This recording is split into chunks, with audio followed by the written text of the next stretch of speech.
Gak enak, gak enak banget. Mama gak suka sama Freddy. Udah pergi, ngapain kamu di sini? Enggak. Jangan lagi ya, kamu ya. Enggak gitu tante. Saya Udah, ngapain Iya. kamu? Iya.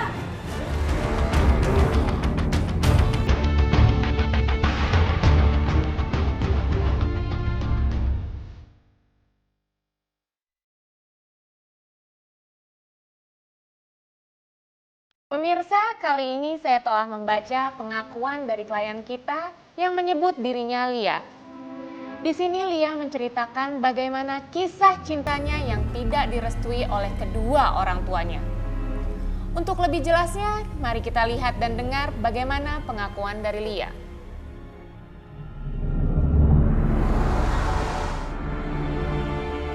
Nama saya Lia, dan saya merasa hidup saya sangat tidak adil. Puncaknya 1 tahun yang lalu. Berawal dari masa-masa SMA, di mana saya berpacaran dengan Freddy.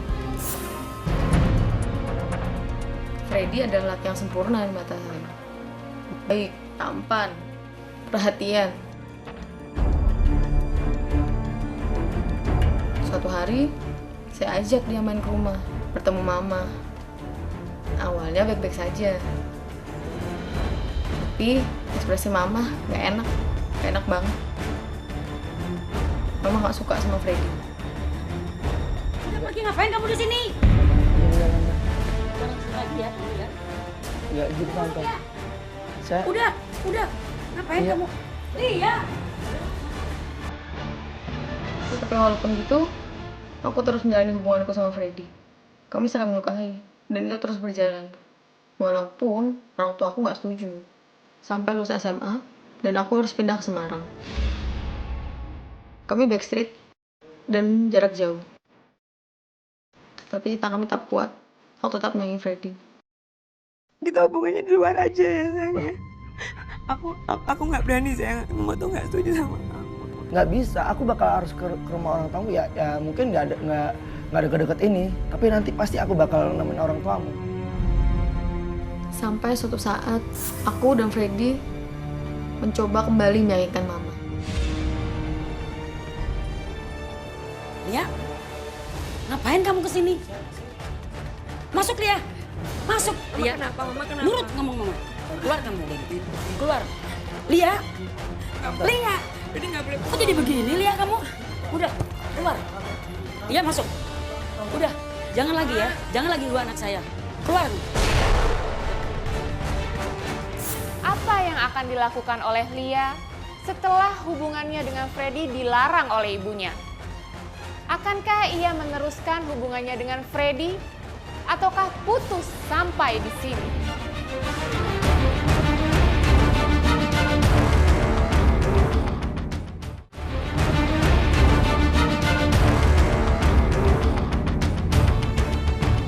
Memang dari awal, hubungan kami tidak diizinkan oleh orang tua aku. Tapi kami terus berhubungan. Rasa sayangku bahkan semakin besar kepada Freddy. Sampai suatu saat, karena rasa cinta yang begitu besar, kami melakukan hubungan suami istri.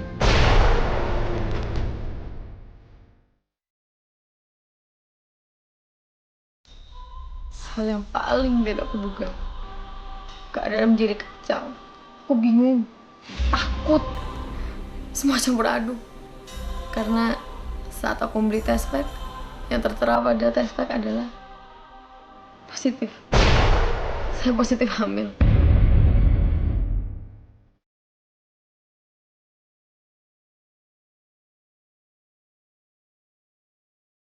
Saya bingung. Tapi saya tahu saya harus cerita sama Freddy. Aku hamil sayang. Freddy kaget. Tapi dia berusaha tenang untuk menghadapi semuanya. Sayang jangan nangis. Aku takut, aku nggak tahu aku harus gimana. Sudah. Kita bakal ngomong. Aku nggak berani ngomong sayang sama mama. Iya. Aku takut. Saat ini kita memang nggak bisa ngomong.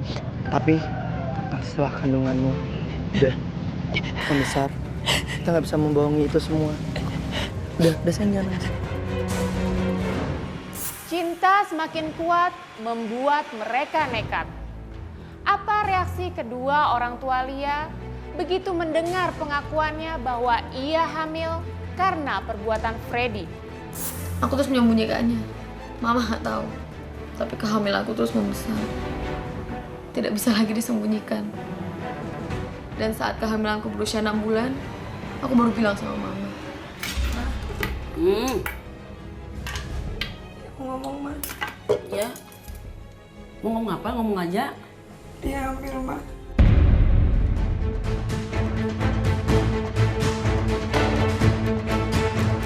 Apa?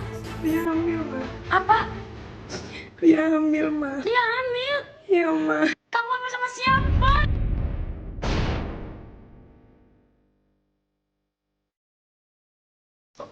Kamu hamil sama siapa? Lihat, kamu bikin malu orang tua.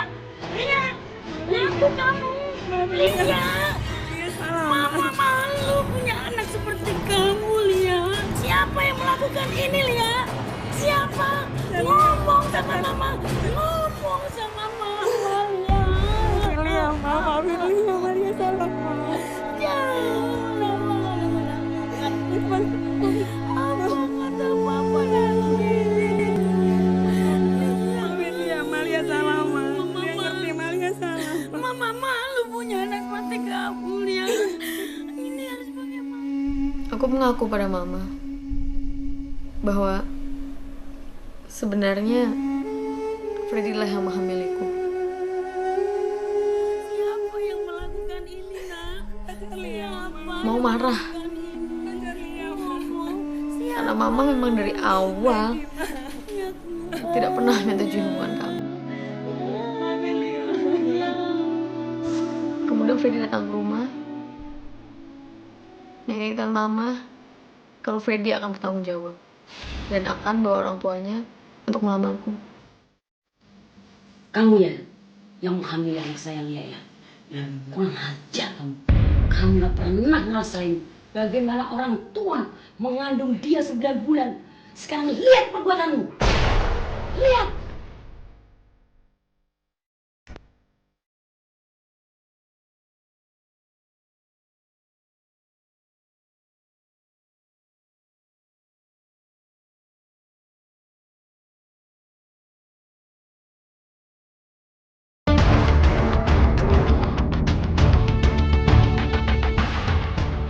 Sekarang lihat perbuatanmu. Lihat.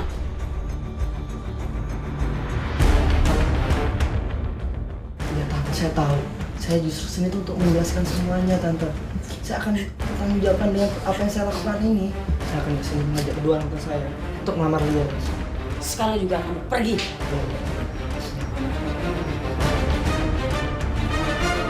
Satu minggu kemudian, Freddy datang ke rumah untuk melamarku.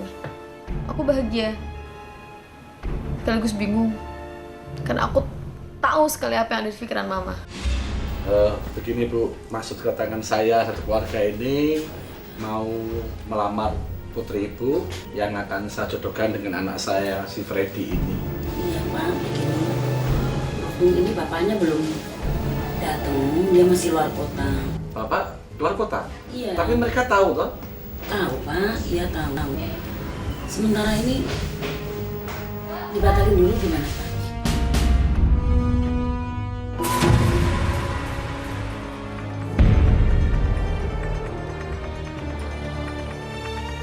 Oh. Ditelepon bapaknya kan bisa tuh. Enggak begini Bu, kalau dibatalin saya tuh malu dengan saudara saya ini. Sebelumnya saya minta maaf Pak. Kenapa kalau memang nggak boleh, kenapa nggak kemarin Ibu beritahu dulu dengan lewat Freddy kan bisa. Udah gini aja Bu, kalau begitu kita tinggal pulang aja. Kita malu di sini. Udah, tinggal aja pulang. Ayo, udah. Permisi. Assalamualaikum. Oh, udah, ayo pulang. Udah pulang, ntar di rumah. Malu saja kamu ini. Dulu, Oh, udah. Harapan Lia bersanding dengan Freddy pupus sudah. Apa yang akan dilakukan Lia selanjutnya? Menggugurkan bayi itu? Atau anak itu terlahir tanpa kehadiran seorang bapak? Setelah Mama menolak lamaran Freddy, hubunganku dengan Freddy putus total. Mama merampas handphone. Bahkan untuk keluar pun aku nggak bisa. Mama menjadi sangat overprotective. Sampai pada saatnya aku melahirkan sendiri. Aku melahirkan sendiri. Aku sangat menginginkan ada Freddy, tapi enggak. Mama pun enggak ada. Aku sendiri.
Bahkan setelah anakku lahir, aku masih belum bisa berhubungan dengan Freddy.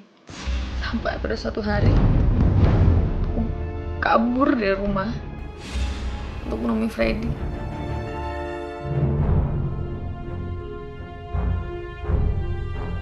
Saya? Kamu melahirkan? Tapi aku mengecewakan Freddy. Aku tidak bawa anakku, hanya bawa foto bayi mungil kami. Ini foto anak kita. Freddy kecewa.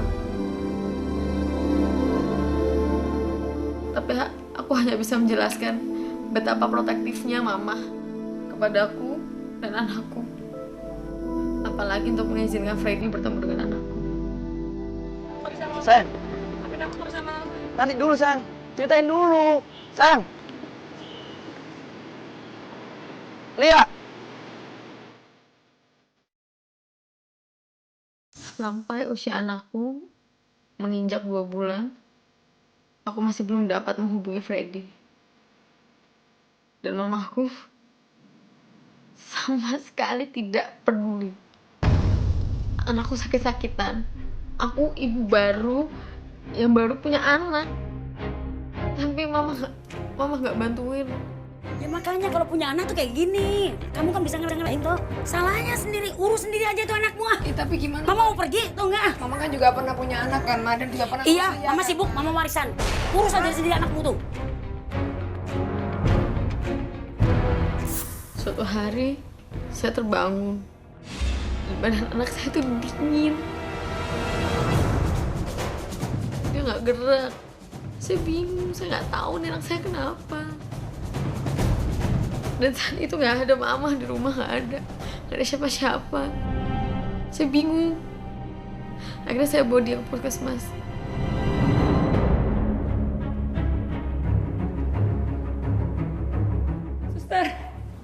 Suster tolong, suster. Ini anak saya kaku, suster. Anak saya dingin, suster. Bawa masuk ke dalam, Ibu. Saya periksa dulu, Ibu. Anak saya kaku, dok. Ibu ya.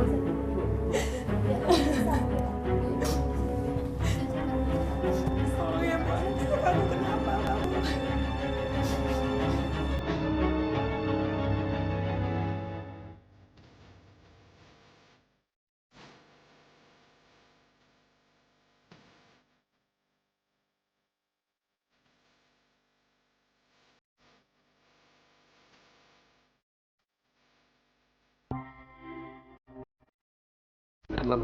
Maaf, Ibu.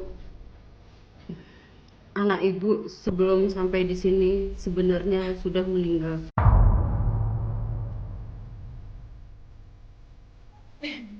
Gak mungkin. Gak mungkin. Gak mungkin. Sabar ibu, tenang ibu. Sampai di puskesmas, dokter bilang anak saya sudah meninggal. Aku merasa sangat terpukul. Anakku meninggal. Bahkan ibuku gak peduli, tetap tidak peduli. Rasanya aku juga ingin mati. Setelah kehilangan Freddy, aku juga harus kehilangan anakku.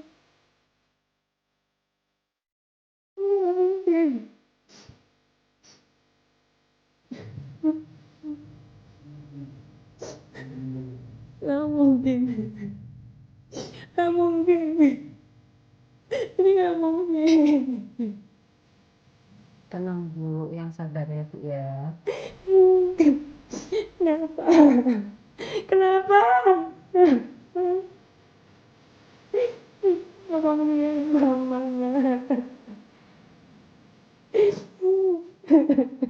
Yang sabar ya bu ya. Suatu hari, saya nekat mencari Freddy. Saya merasa Freddy harus tahu masalah ini. Dan saat kami berhasil bertemu, dia terlihat bahagia. Dia berharap bisa bertemu dengan anaknya. Saya tidak tega. Saya bingung. Saya harus bilang apa sama Freddy. Apalagi mengetahui fakta kalau Freddy itu gak pernah ketemu sama anaknya. Saya bingung. Sampai akhirnya saya memutuskan dia untuk membawa ke suatu tempat. Ya, ini maksudnya apa, sayang? Ngajarin aku tempat kayak gini tuh apa? Hah? Aku mau nunjukin satu sama kamu, sayang. Ih, ya kenapa harus di tempat kayak gini sih? Sayang, Apa? ini makam anak kita, sayang.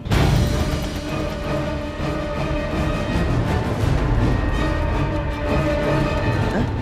Makam anak kita.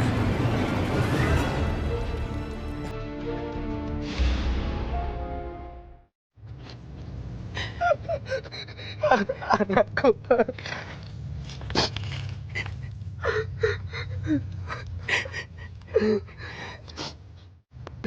Anakku.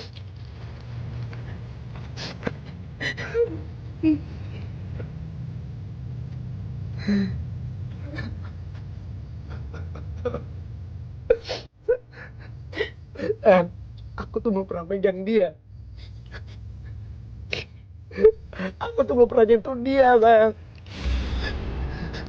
Tapi, tapi, tapi tiba-tiba kamu kasih lihat aku seperti ini, sayang.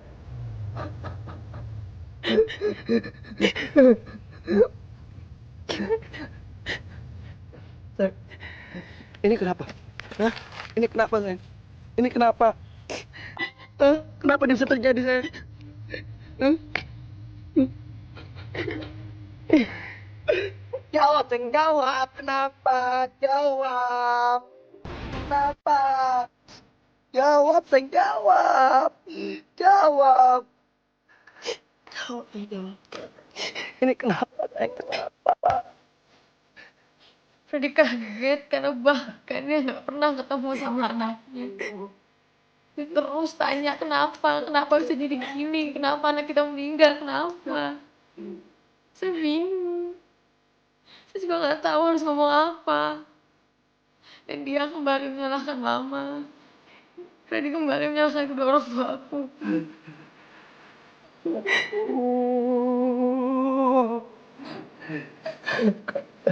Ini kenapa? Aku tidak tahu hubunganku ini akan berlanjut seperti apa. Di dalam hatiku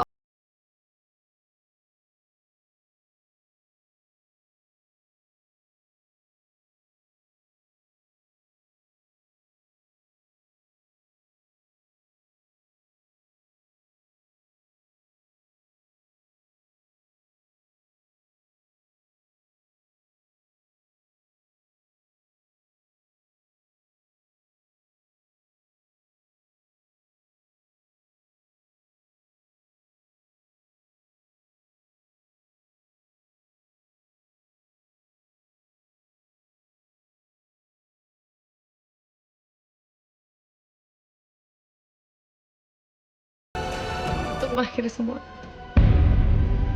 Bagi Anda yang ingin menolong Lia, kirimkan saran dan komentar Anda di pengakuanterlarang.com. Kalau Anda ingin berbagi pengalaman dan rahasia yang paling tabu, ungkapkan di pengakuanterlarang.com, di mana identitas Anda terjamin kerahasiaannya. Ingat, sebuah pengakuan merupakan awal dari kebebasan.